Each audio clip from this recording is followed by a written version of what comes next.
Good evening, everyone, and thank you for joining us for our WU University event with Dr. Gregory Caldwell. He will be presenting on new technologies for managing macular degeneration. I'll be your host tonight. My name is Dr. Arielle Sorenzi. So I'd like to introduce our speaker for tonight. This is Dr. Caldwell's third time on WU University, and he truly is an expert in age-related macular degeneration and the care and management of this disease. So after graduating with his doctorate of optometry from Pennsylvania College of Optometry, he completed a primary care and ocular disease residency at the Eye Institute in Philadelphia, Pennsylvania. He is a fellow of the Academy, a diplomate of the American Board of Optometry, and lectures extensively throughout the country and internationally as well. He's currently working in Duncansville, Pennsylvania as an ocular disease consultant with a focus in ocular disease management, has participated in multiple FDA investigations and trials, and practices integrative optometry with a focus on nutrition, prevention, and wellness. So we're really excited to hear from you. A third time is, I think that's really cool. We'll have to get you a t-shirt or something. Yeah, I'll take the t-shirt. Yeah. And we'll go ahead and go to the next slide. These are his financial disclosures, all of which have been mitigated for this presentation. So I will go ahead and let you take it from here, Dr. Caldwell. Perfect. And, it's truly an honor to be a part of University, Arielle, and thanks for the introduction, and thanks for and the team for the third invite back. Again, we're going to be doing technologies and managing macular degeneration for patients. And, we have to do this since this is approval for credit. The content and the activity was prepared independently by me. You can see here that I'm not going to list this whole list from Alcon to Santana's lecturing for and advisory boards. I really don't put this on here to really impress anyone, but if I'm going to be this guy in Duncansville, Pennsylvania, Western Central Pennsylvania, and teach colleagues, I need to kind of be plugged into these companies to kind of see what's coming and then use it in my clinic and then, go out and talk about it. No direct financial proprietary interest in any of the companies. I am a non-salaried financial affiliate with PharmaNex. I do sit as the PA medical director, the credentialing committee for involved, sit on the chairman for macular degeneration. I need to add that, and diabetes for the healthcare registry.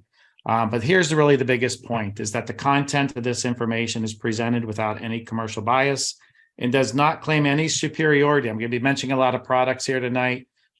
You guys can pick in what you like. I'm half owner of Optometric Education Consultants, but more importantly, everything has been mitigated. All right, here's my practice. I'm a clinician first and then scientist, right? Some are scientists, then clinicians. I need to simplify things for patients and patient care. Science is great, but if we can't apply it clinically, then that becomes an issue. So some lectures are science-based without clinical application. Most of my lectures, or all of my lectures, are kind of a hybrid showing the clinical application. And you can see here's the building. We have exam lanes, optical, electronic health records. So private practice, like most of the that are listening to this or in some type of patient care, maybe not private practice, but patient care and seeing patients. So with that being said, macular degeneration, Arielle, that was very kind for you to say, expert. I've really focused the last 4 or 5 years in seeing patients with macular degeneration and being able now to take drusen, as you can see here. This was September 21st, 2020, really try to get making sure it's the same cut and getting drusen at times to reverse because of this inflammatory process. Not only once, but not every single time am I doing it, but there are times when these drusen come in and you can see I'm in the same cut here. This drusen, this little scar has gone down, and you can see that the dates are going this direction. This is before, this is after, this is not worsening. And here is another one where it'd be really tiny drusen. You could see the dates here. And then about 6 to 9 months later, the drusen start to dissipate. The inflammation starts to go away. So I think we all know, and I think this is part 2, and probably Dr. Barry Iden set this up beautifully, But, in 2010, the World Health Organization estimated 5% of the population blindness was due to AMD. I thought this was cool. Over age 60, 1 in 8, over age 80, 1 in 3, more cases of macular degeneration and Alzheimer's, breast cancer, and Parkinson's. 1 in 5 families are affected. Hereditary is one of the strongest genetic links out there. When you hear geneticists talk about genetic linking through families, they usually reference macular degeneration. Here's part of the issue, the eye care professional landscape. Whatever number you want to use, there's probably about 48,000, but some are retired, part-time, so on and so forth. So just use the number 40. There's 18,000 ophthalmologists. There's 58,000 eye care professionals to take care of this condition that is so terrible kind of in the Western hemisphere. So we need to rethink our responsibility related to macular degeneration, the diagnosis and management. Commit to what we know better, early detection and treatment. Know, execute, employ current clinical appropriate practical guidelines. Closely monitor, treat. And so let's talk about some of these devices that are out there. So when it comes to the tools for the diagnosis, management, and treatment, we have the comprehensive eye exam. We have fundus photography. We have OCT and OCT angiography, dark adaptation, and measuring carotenoids. And I have a lecture called Structure, Function, and Molecular, tying it all together. And so it's important to know, like, visual acuity would be functional, but then examining the eye, maybe with a 90, would be structural. And then we have photography and autofluorescence as structural, and you can see OCT, angiography, dark adaptation, and then carotenoids are using, nutraceuticals would be kind of the molecular side. So you might hear me reference that. So instruments for comprehensive eye exam, we have the slit lamp, we have dilation, camera, OCT. I have those in yellow because that's what most people have. But when we move into all these newer technologies that we're going to talk about, do we have OCT angiography? Are you doing dark adaptation and contrast sensitivity and preferential hyperacuity perimetry, macular pigment eval, maybe not MPOD? You don't have to do drawing of serum, but you can do now the hand scanner and then genetic testing.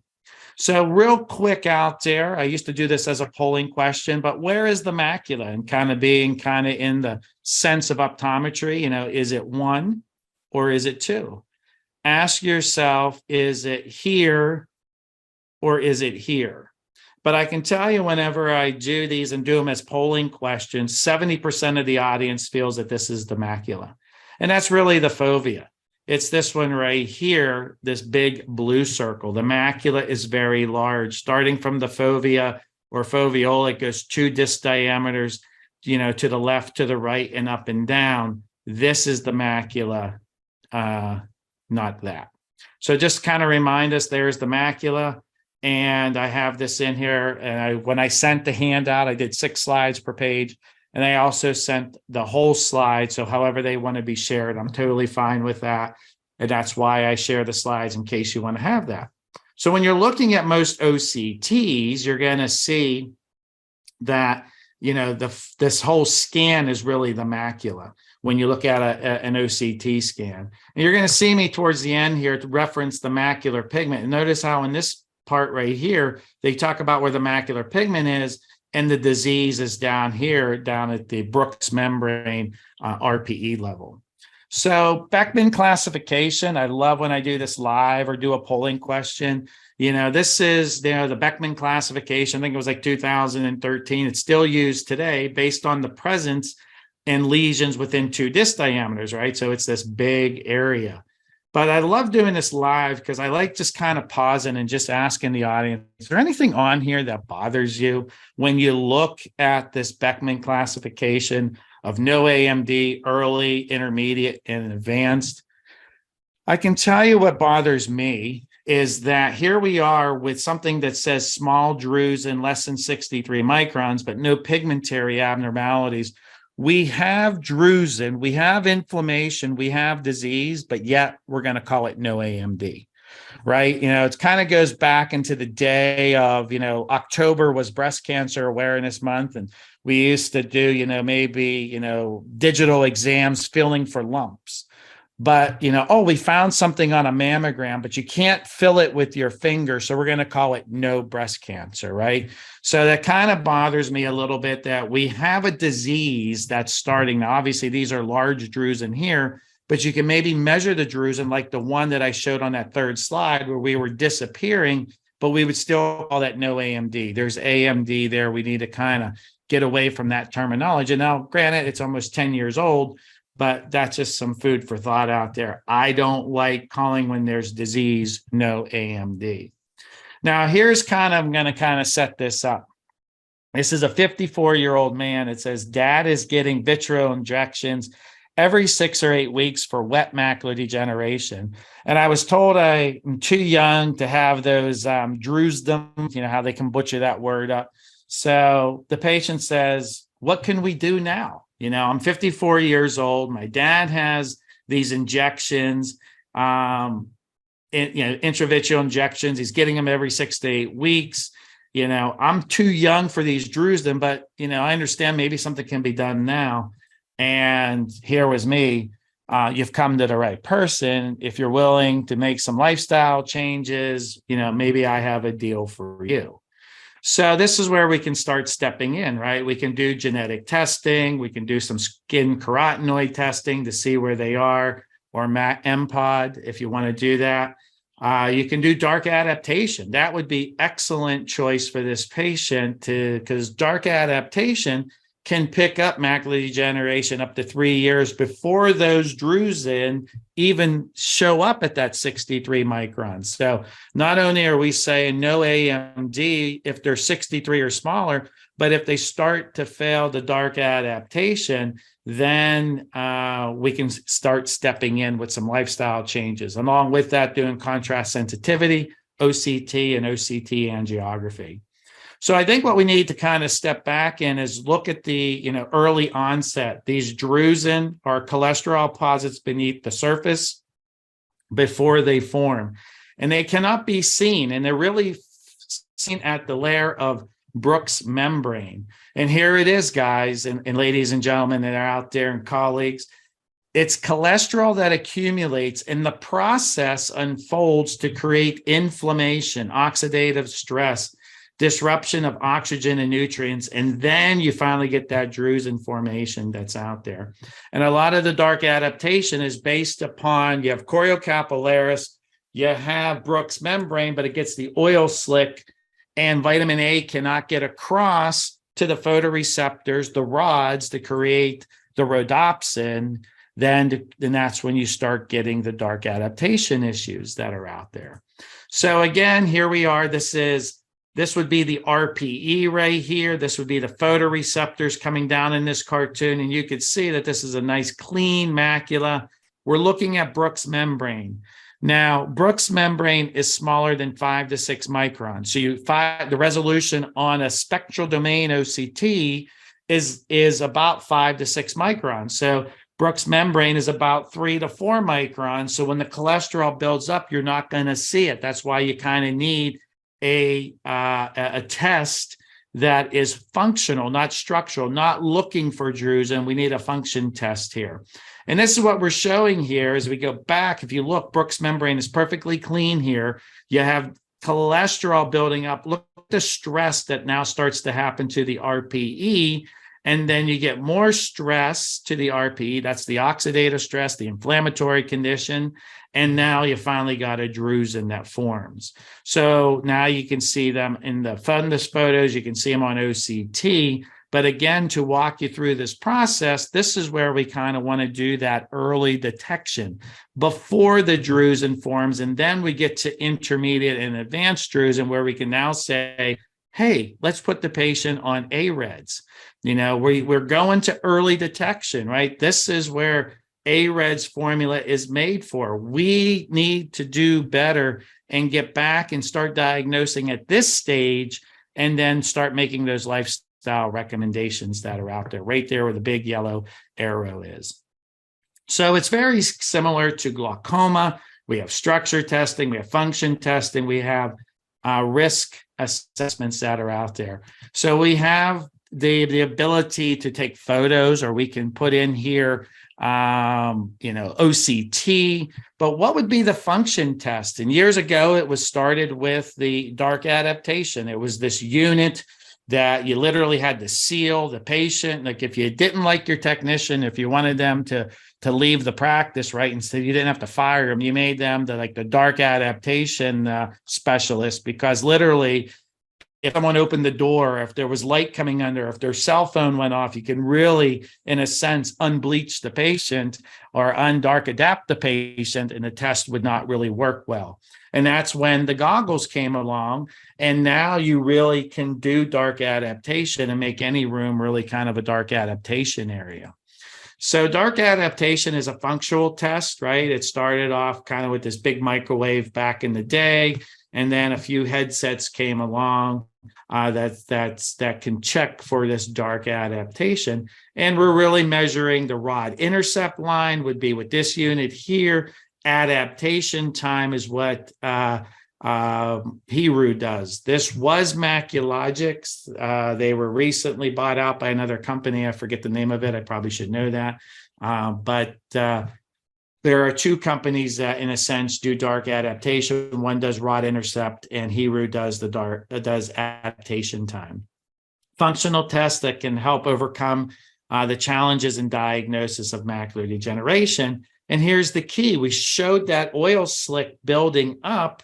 We can pick up, and there's been studies, this is evidence-based medicine, that you can pick up macular degeneration through dark adaptation testing 3 years before. So, and the nice thing about it is that there are codes for it. That's 92284. The AdaptDX, well, I don't think it's called that now, but it has a specificity of 91%. Remember, that's the people that have it, and a specificity of 91% or 90.6, 90.5. Saying, sensitivity is if the test says you have it, you have a 91% chance. And if specificity, if you pass, that means you don't have the test. That's just kind of a reminder of sensitivity and specificity. So the cool thing about macular degeneration is if you can couple it with contrast sensitivity, now you're kind of getting a 1-2 punch. And I think we all understand that contrast sensitivity is affected in early macular degeneration.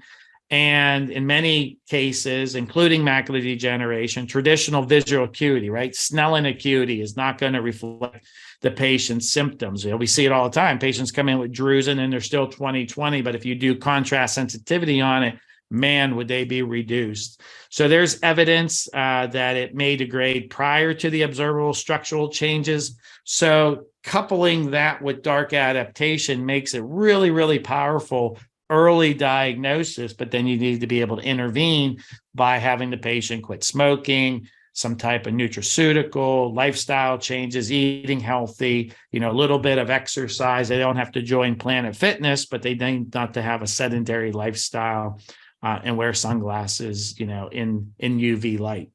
And when AMD leads to significant dysfunction, contrast sensitivity can give insight to the level of difficulty the patient is likely to encounter. And I have that referenced here down at the bottom, along with this one here that says, in one AMD study, increases in central drusen were correlated with the decrease in contrast sensitivity. So really, it's kind of this kind of combination of using contrast sensitivity and dark adaptation.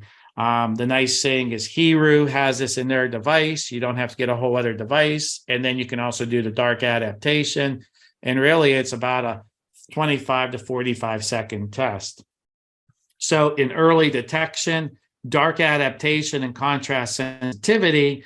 This is my son here. I did an article for one of the magazines and put a picture in it and just kind of demonstrating how the headset looks.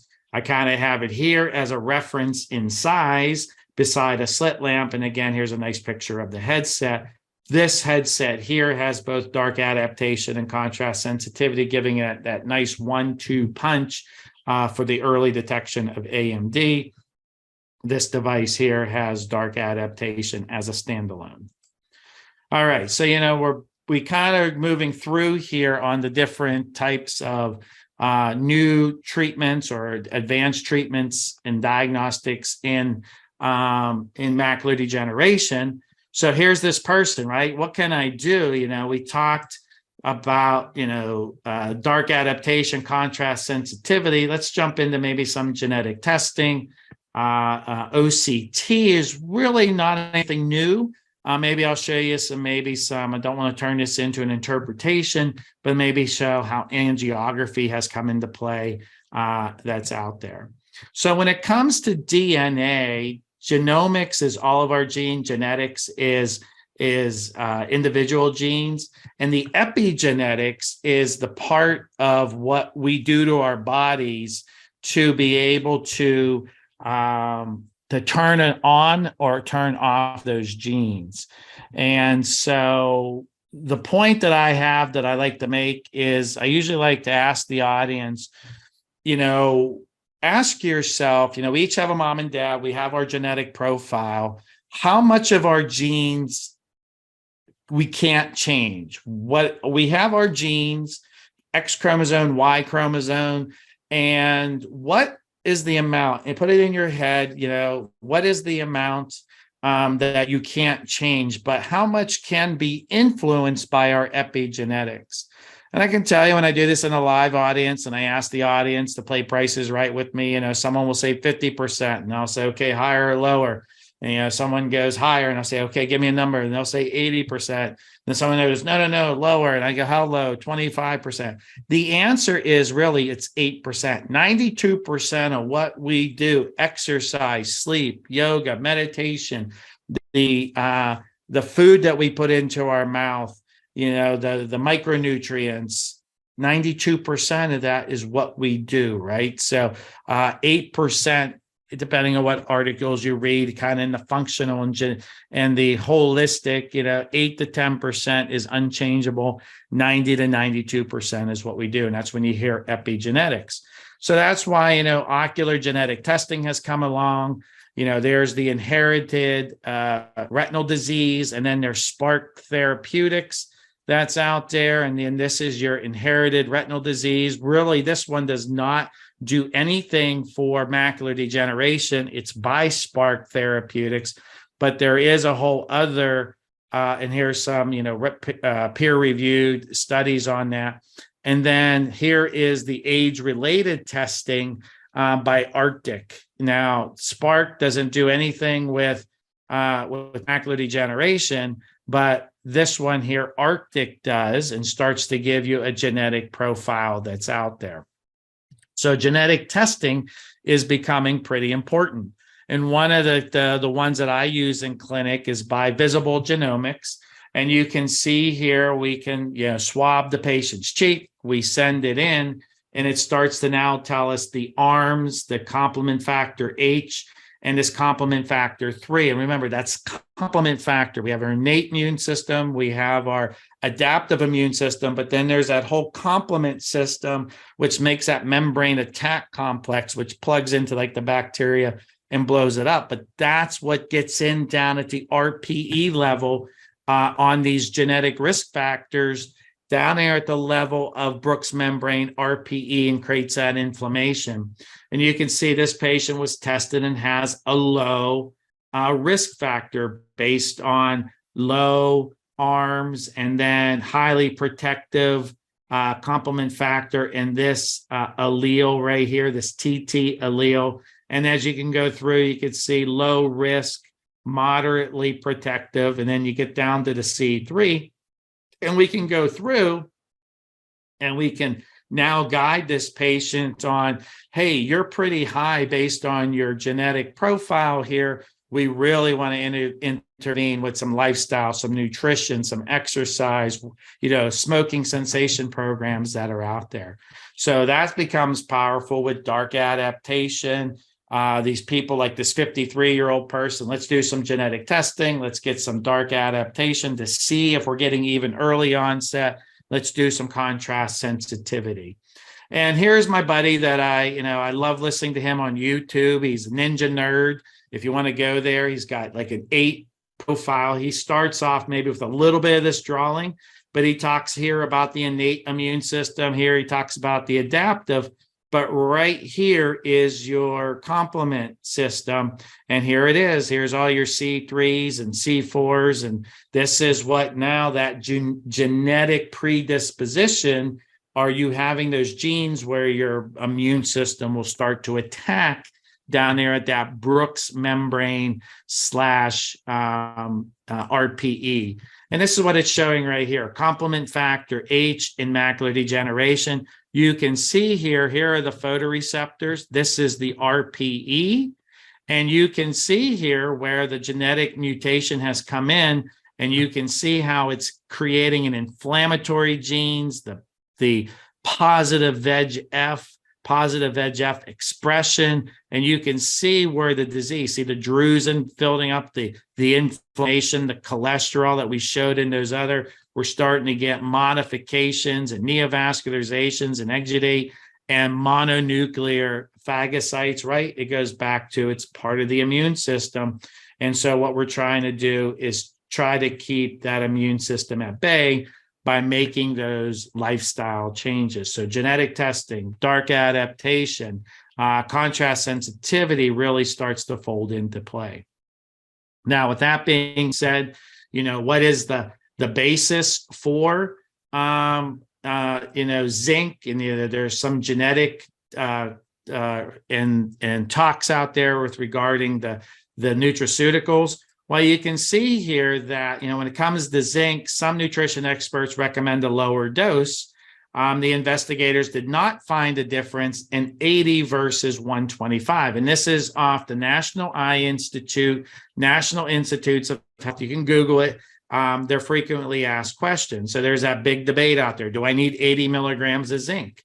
The debate is out there because here it's saying, and I'm going to go through this pretty fast so I can get through some of the other technologies, is that it's saying here there's risk. If you have no arms and 2 complement factors, it puts you at risk for neovascularization. Then the Academy of Ophthalmology came out and said, well, I'm not sure how much we believe in that. So you got one side, you got the other. The truth is probably somewhere in between.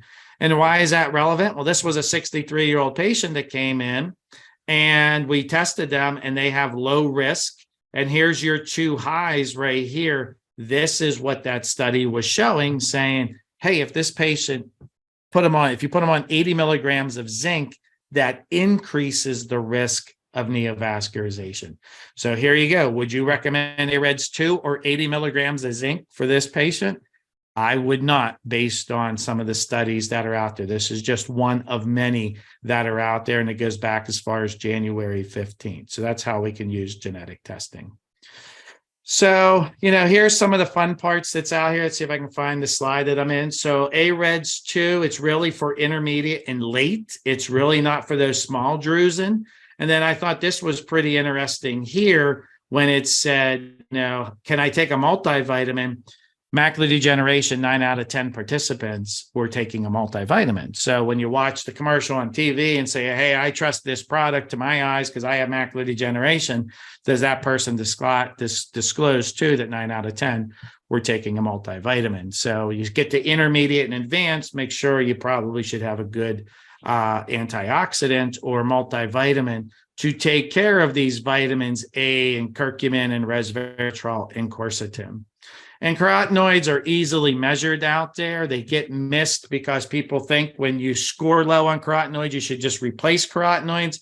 The answer is that when you score low on carotenoids, you're pretty much low in all your micronutrients that are out there. And I thought this was really cool. Melanie Clemens, she was lecturing, and I took a snapshot, and she's talking about how this cardiologist ended up with blockage, and by he changing his own diet, was able to reverse his coronary disease, but he was using flavonoids. Flavonoids are super important, and we can do the same thing with drusen, as I showed a little bit earlier. So, why are we only treating half the retina? Why are we just using lutein and zeaxanthin? Because that's what we've been taught. And if we start really getting into the molecular side, we can see resveratrol helps with the mitochondrial environment, and it also is a natural VEGF.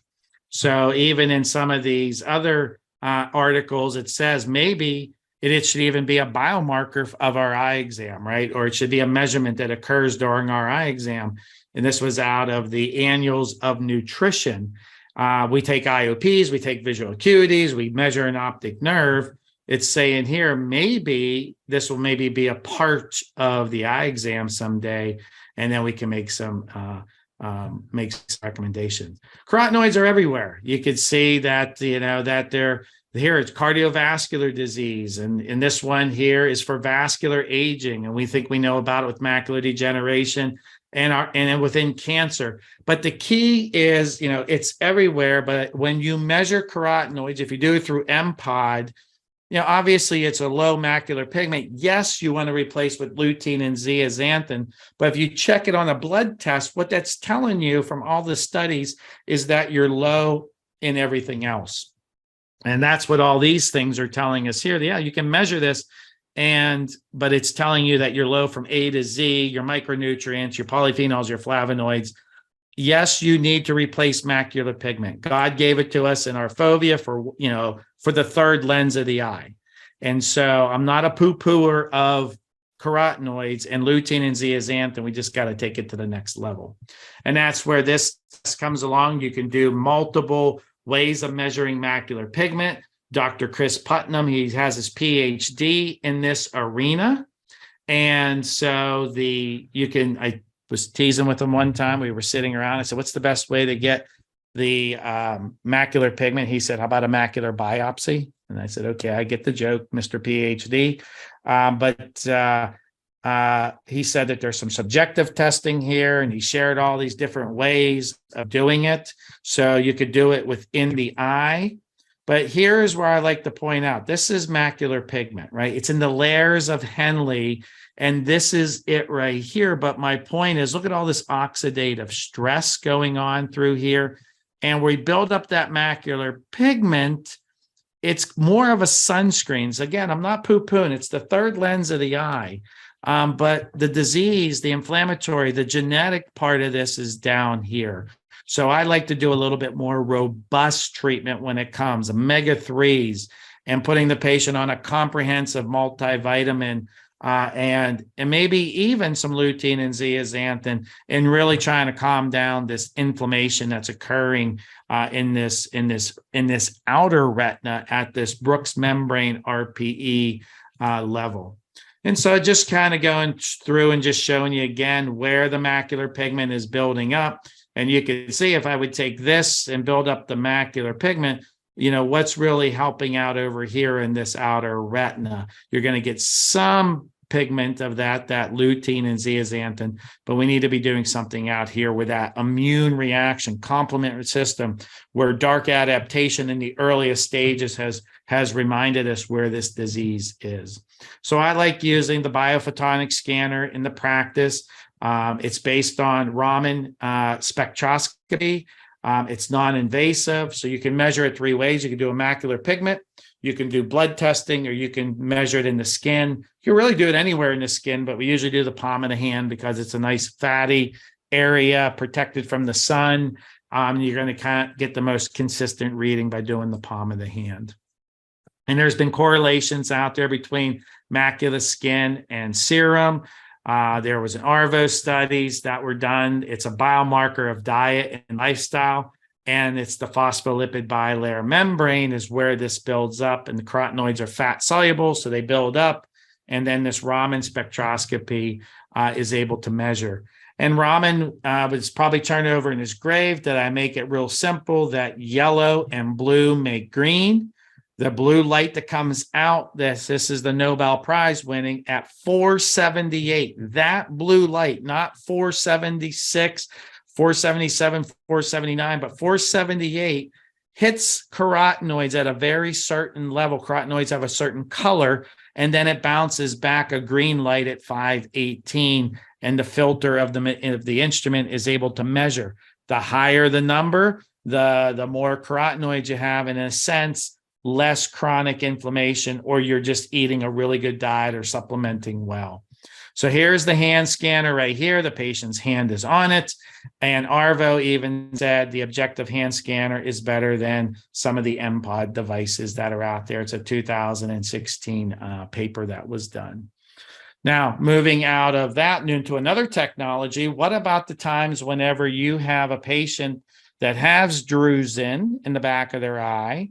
You might be quantifying them through dark adaptation through the extended test. And now you're saying, hey, you have drusen in your eye. You're on your way to maybe converting to wet. And how many times have we said, oh, look, your eye looks good. I'll see you back in 9 months. And they bled within 6 months. We have a way now to monitor these patients, right? We're looking for these patients between visit 1 and visit 2 that convert to wet macular degeneration. And this is through no-tell vision. They're 4C home product that gets mailed to the patient. The optometrist really doesn't make money on this, maybe through billing of remote and interpreting data, remote data. You don't buy this, you prescribe it through a portal. And the patient uses this mouse to kind of administer the test. They hate whenever I say it, but it's like an Amsler grid on steroids. So it's preferential hyperacuity perimetry. Some of the Medicare jurisdictions are covering it. They're working hard in getting more cover it. But what's happening here is we see this patient without any hemorrhage like showing up here, maybe some pigmentary changes, and somewhere along the line they bleed. And sometimes we have seen these patients come in where they have a disciform scar. They didn't even know they bled. That's out there. So the whole idea is to use the 4C home instrument as a home monitoring device so that we can catch these macular degenerations as they bleed. So let's see if I can get this to advance. Okay, here's how it works. It's preferred hyperacuity perimetry. So there's going to be a bent line in there. So when they shine it, and it's going to go real fast, it goes slower than this. But if there's the bent line, the patient clicks to where the line is bent. But if they start clicking elsewhere, there most likely is a choroidal neovascular membrane that's there. So I'm just going to kind of go through with the test. You can see the bent line on there. The patient would click where the bent line is. And you're going to see it's going to speed up here.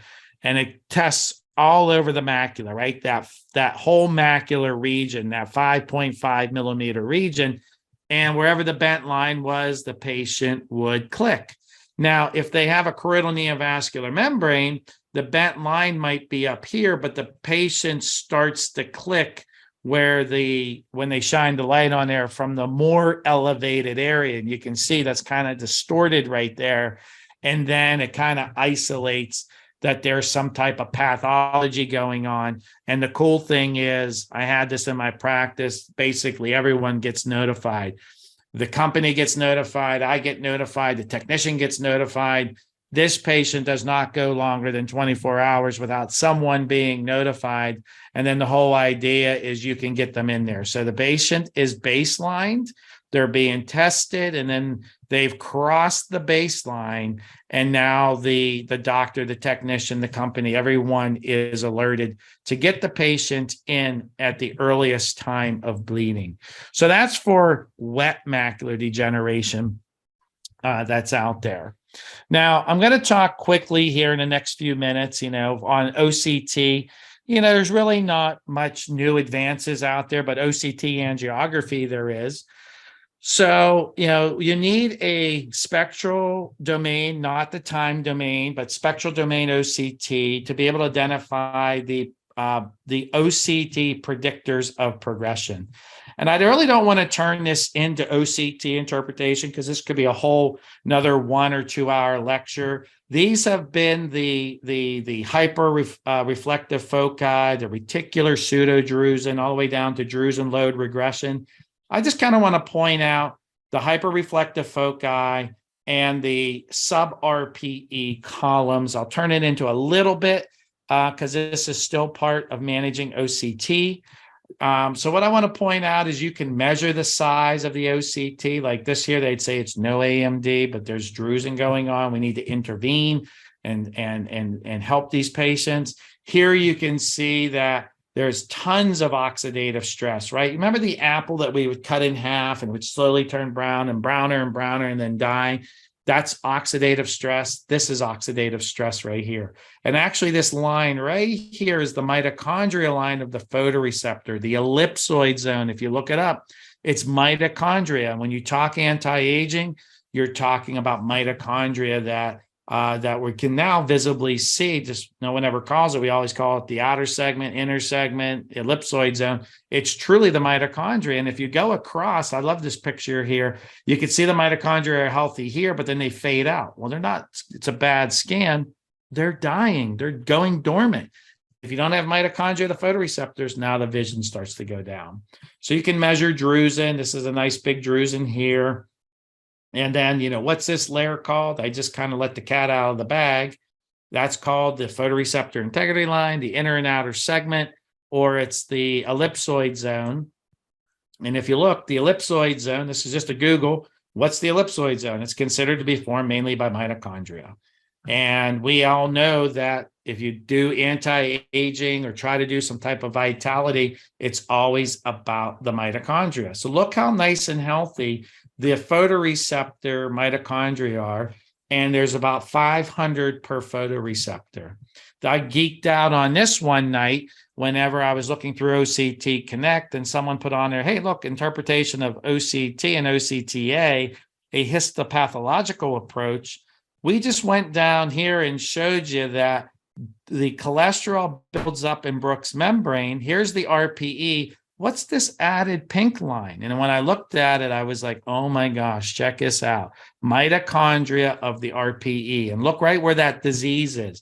Look back where that genetics was, with that ARMS and that complement factor 3 and H. And that's why I'm a big believer that this disease is in the outer retina. Yes, we need to do some lutein and zeaxanthin, but we also need to go full spectrum with our nutrient supplementation. So fun facts about mitochondria, they make 90% of the energy of the body. Well, that's great, but they also make 90% of the free radicals. And we know free radicals are the bad parts, and that's what we're supposed to eat, fruits and vegetables. And antioxidants are essential. That means we have to take them in, and we don't have the best food sources. We don't always eat great. And then that starts to create oxidative stress. A brain has, let's get back. A brain cell has 1 to 2 million. Heart has 5,000 per cell. But, the eye is pretty important. The photoreceptor, again, has 500, and the RPE has 700. So that's why we see a lot of this oxidative stress and inflammation picking on the eye, because those mitochondria are being damaged. Now, I did take some functional courses.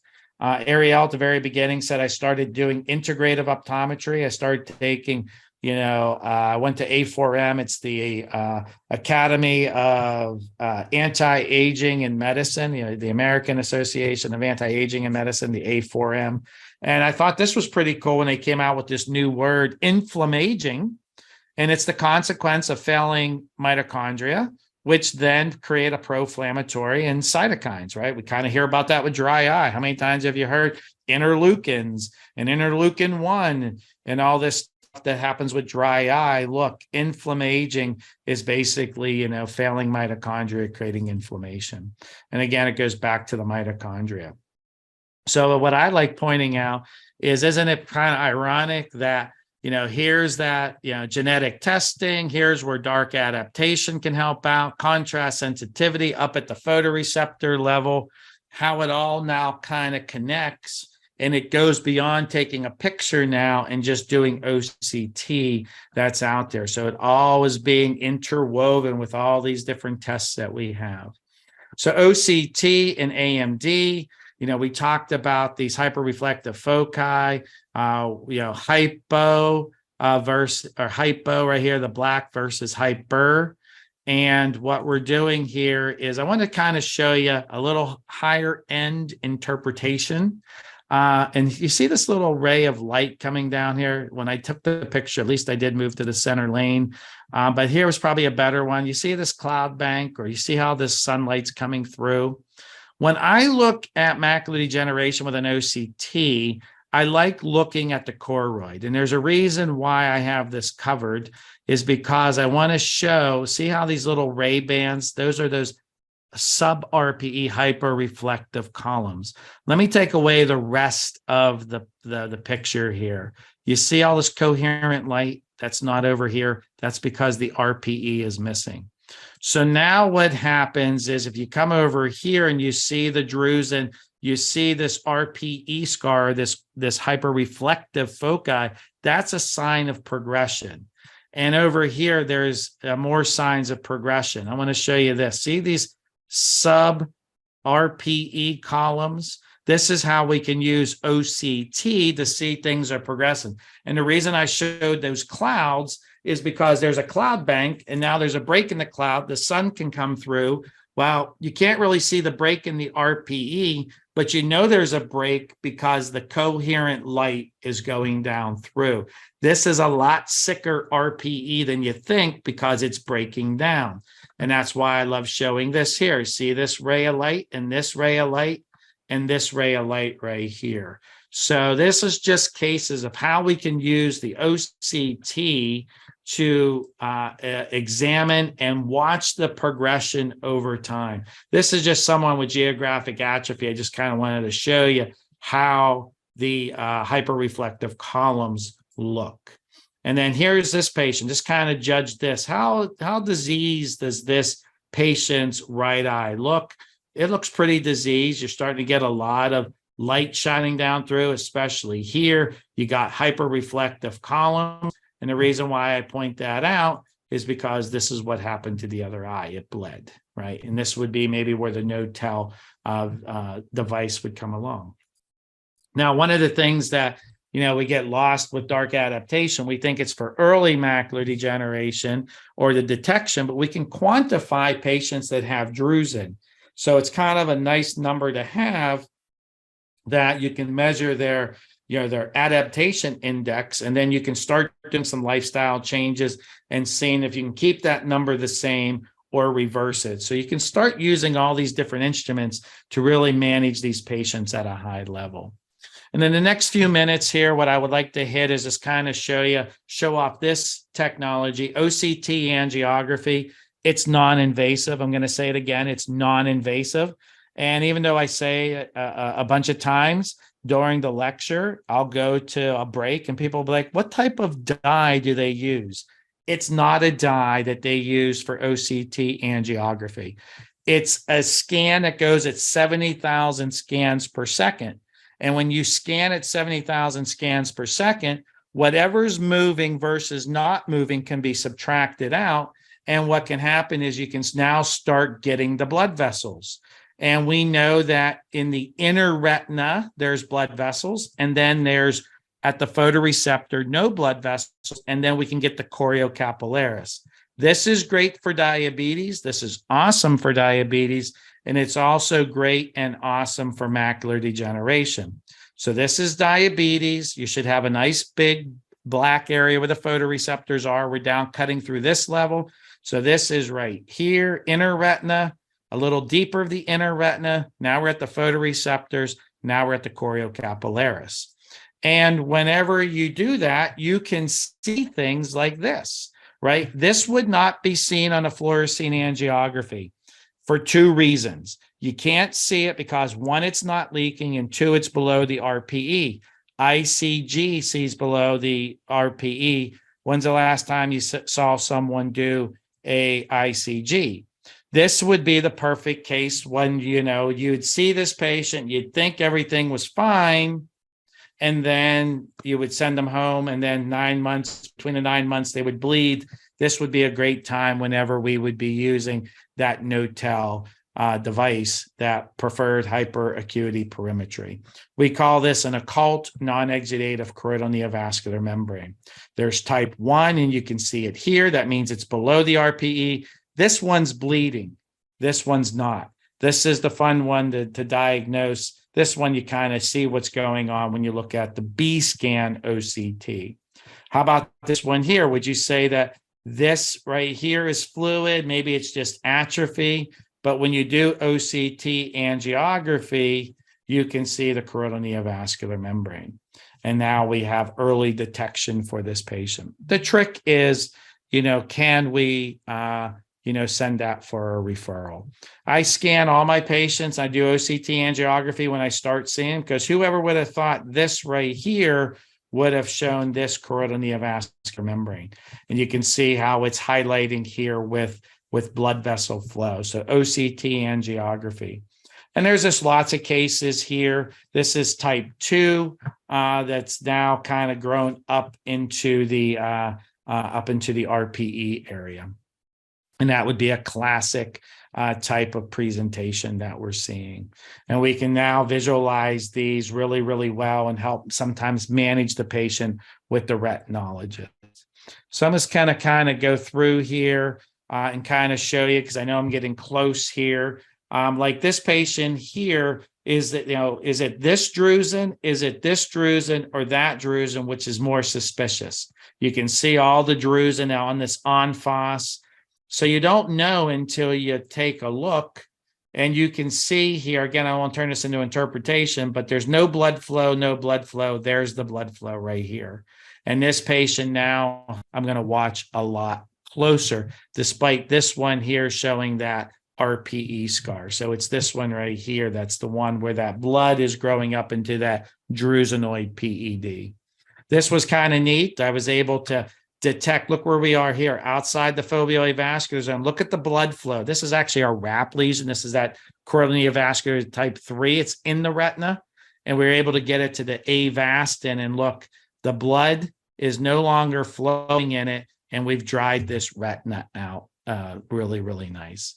So with that being said, you can reverse drusen by using a lot of these technologies, implementing a high level of lifestyle changes, good antioxidants for these patients. You can reverse this inflammation that we talked about with this genetic testing. We can get early detection through dark adaptation and contrast sensitivity, and we can start getting things like this. Since this is longer than we have been doing before, implementing a strong antioxidant therapy, lifestyle changes, it says, since it's longer than before, we've gone before, especially in the left eye, I've asked them to keep a close watch on this. So you can really intervene and help these patients. So I'm not saying I'm anti-allopathic. No, I love allopathic. I grew up there, but I'm now using things that are natural, and that's what we call integrating and complementing allopathic medicine, and that's what we're doing with a lot of this testing that's out there. The last thing I'll comment on, new treatments. We're all familiar with all these VEGF. Bayview came out, and then it kind of disappeared. And the reason why it disappeared is because, unfortunately, a certain percentage of the population already has antibodies for this monoclonal antibody, and it was creating a vascular inflammation. And it wasn't because that was manufactured. Certain population already have an immune reaction to this Bayview molecule, and it was creating a vasculitis. So if you want to prescribe it, then you have to check for the antibodies. Retinologists are super busy. They're not going to do that. And that's kind of why it kind of disappeared off the shelf. It's still out there. Some retinologists are doing the antibody testing, but the majority are not. So there was a new, we talk about within the biologics, there's biosimilars. We have our first biosimilar out there. So with that being said, I'm pretty close to about being 50 minutes right here. I'm going to say thank you.